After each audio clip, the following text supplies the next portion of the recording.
Joining us now to start us off with more this morning on this story is Dr. Marla Shapiro, CTV's medical contributor. Good morning, Dr. Marla. Good to see you. So, first of all, what do you make of these findings and the risks associated with alcohol consumption?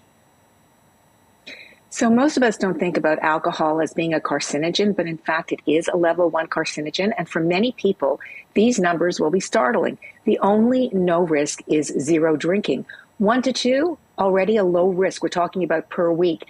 And at 3 drinks per week, up to 6, that's moderate. That already will increase a woman's risk of breast cancer, for example, by 10%.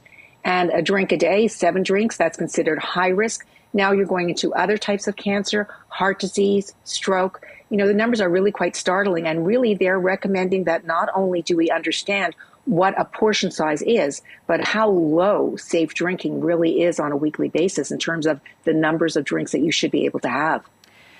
So why is this an issue now, Dr. Marla? I mean, are we seeing people drink more, particularly women, and so we can make that link between women and cancer? Well, the science has evolved, so there are a lot of good studies that are out there that give us these numbers. And women particularly are impacted. For example, all along the continuum, fertility, ovulation, it may make it more difficult to get pregnant. We know that there's no safe limit of drinking in pregnancy because of the impact on the fetus. So the numbers are much lower than what Canadians think of. 10 drinks a week per women, 15 drinks a week per men. And in fact, those numbers are really quite inflated when it comes to all types of risks. In 2017, we had 18,000 premature deaths related to alcohol, of which 7,000 of them were cancer. So if we think about prevention and preventable diseases, alcohol is a carcinogen that we should be aware of. So do you think that warning labels on alcohol would be effective, like the same sort of warning that we see on packages of cigarettes?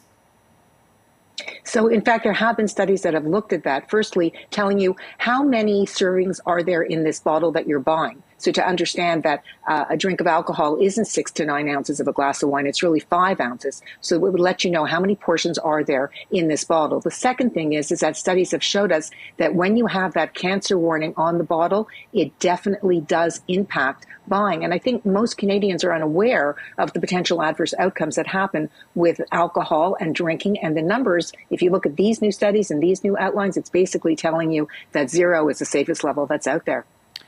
Dr. Marla Shapiro, sobering information this morning. Thank you so much for that. Really appreciate it.